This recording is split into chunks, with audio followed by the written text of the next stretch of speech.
Over the past 3 years, Syria's Air Force has rained death on more than 21,000 civilians. Their bodies ripped apart by exploding barrel bombs, missiles dropped on homes, businesses, bus stops, even hospitals. These war crimes have been well documented. Not so the part played by the shadowy world of offshore finance. Behind the scenes, companies using offshore tax havens were accused of supplying fuel to the Syrian Air Force. In 2014, multiple governments, including the UK and US, issued bans on doing business with these companies. But now, a new global investigation has revealed that a Panamanian firm helped these companies operate as attacks in Syria continued. That firm, Mossack Fonseca, is a key player in a sprawling, secretive industry that the world's rich and powerful use to hide assets and skirt rules by setting up front companies in far-flung jurisdictions. More than 300 journalists trawled through millions of leaked records from Mossack Fonseca to expose an alarming list of clients involved in bribery, arms deals, tax evasion, financial fraud, and drug trafficking. Behind the invoices, emails, and paper trails are real victims. In Russia, businessmen kidnapped orphan girls as young as 13, raped them, then sold them to others for sex. After this rape, I was aching all over. I started very much fearing men. I felt as though they wanted only one thing, only sex with me.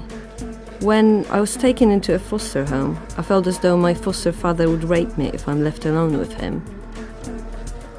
One of the alleged ringleaders was a client of Mossack Fonseca's. When the firm discovered their client was a pedophile, they decided they were not legally obliged to report his offshore business activities to authorities. In Uganda, a company that wanted to sell a prospective oil field paid Mossack Fonseca to help it avoid $400 million in taxes. It was simple paperwork. The company's address was changed from one tax haven to another.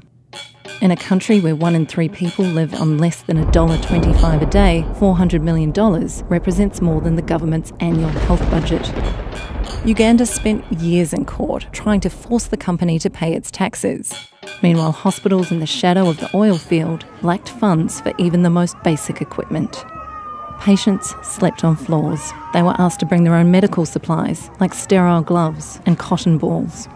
It was a surprise to me because I expected all this equipment to be at the health centre. When all these things are not there, nurses say we cannot work on you. At times, we are forced to leave and return home unattended to. Some women have lost their lives and babies. Uganda ranks among the worst 10 countries in the world for high maternal, newborn and child mortality rates due to a lack of access to good healthcare. The offshore industry has recently come under fire for enabling dubious activities like these. But firms like Mossack Fonseca have helped clients continue to operate behind a veil of secrecy. Until this shadowy world is held accountable, international criminals will keep doing business, tax dollars will be dodged, and bombs will continue to fall.